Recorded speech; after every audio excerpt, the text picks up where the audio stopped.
क्या मैम आपको ये पता है, यूजीसी ने सभी उच्च शिक्षण संस्थानों में इक्विटी कमेटी गठित करने का प्रावधान किया है। ऐसा क्यों? आप बताओ। बच्चों आपको पता है? चलो मैं बताता हूं आपकी जानकारी के लिए। अभी हाल ही में यूजीसी ने उच्च शिक्षण संस्थानों में एक इक्विटी कमेटी गठित करने का प्रावधान किया है, ताकि देश के प्रत्येक उच्च शिक्षण संस्थान में पढ़ने वाले जो बच्चे हैं उनके प्रति, उनके साथ जो जातिगत भेदभाव होता है उसके चलते उन्हें कई बार आत्महत्या का शिकार भी होना पड़ जाता है, आत्महत्या कर लेते हैं बच्चे। तो SC ST OBC समुदाय के बच्चे जो बड़ी मुश्किल से उच्च पदों पर पहुंचने की हिम्मत रखते हैं, उन्हें भी जातिगत भेदभाव करके उन्हें उनकी आत्महत्या करने के लिए मजबूर कर दिया जाता है। एक सर्वे के मुताबिक यूजीसी ने स्वीकार किया है कि इन जातिगत भेदभाव के चलते आत्महत्याओं में 118% की वृद्धि हुई है। ये तथ्य बड़े ही चौंकाने वाले हैं। और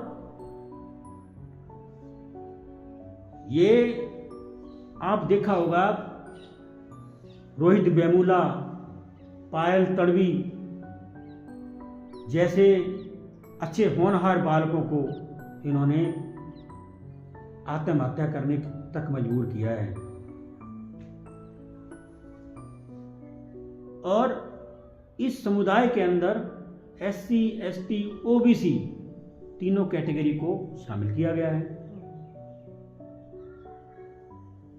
अब कुछ विचित्र मानसिकता के लोग ये कह रहे हैं कि SC ST OBC को शामिल कर लिया गया है, लेकिन सामान्य वर्ग को शामिल क्यों नहीं किया?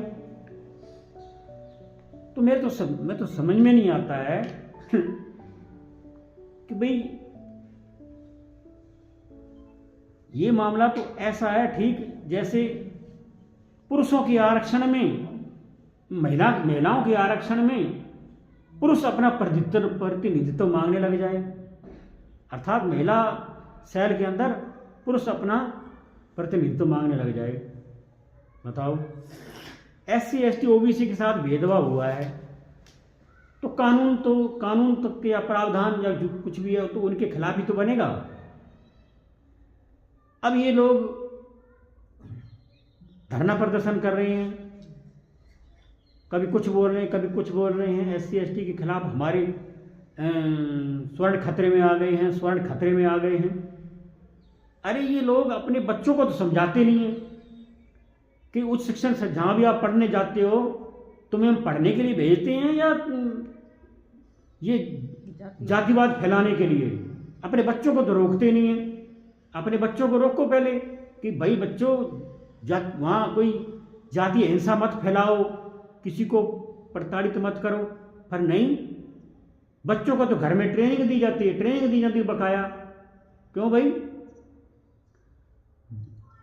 तो ये बच्चे घर से ट्रेनिंग लेके आते हैं और उस ट्रेनिंग का वहाँ इम्प्लीमेंट करते हैं उच्च संस्थानों में। किसी के परिवार में एक बच्चा होता है, किसी में 2 हैं, उनको भी ये ऐसा भेदभाव करके ये छीन लेते हैं।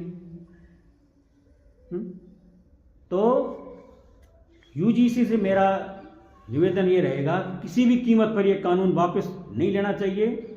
SC ST OBC के लिए बड़े हितकर है और ऐसे लोगों पर प्रतिबंध लगाना चाहिए। और यह आवश्यक रूप से उनके उच्च शिक्षण संस्थानों में SC ST OBC का आरक्षण पूरी तरह से लागू होना चाहिए, ताकि SC ST OBC के लोग देश की मुख्य धारा में आ सकें, अपना स्थान सुनिश्चित कर सकें। नमो बुद्धाय। नमो बुद्धाय। जय भैया।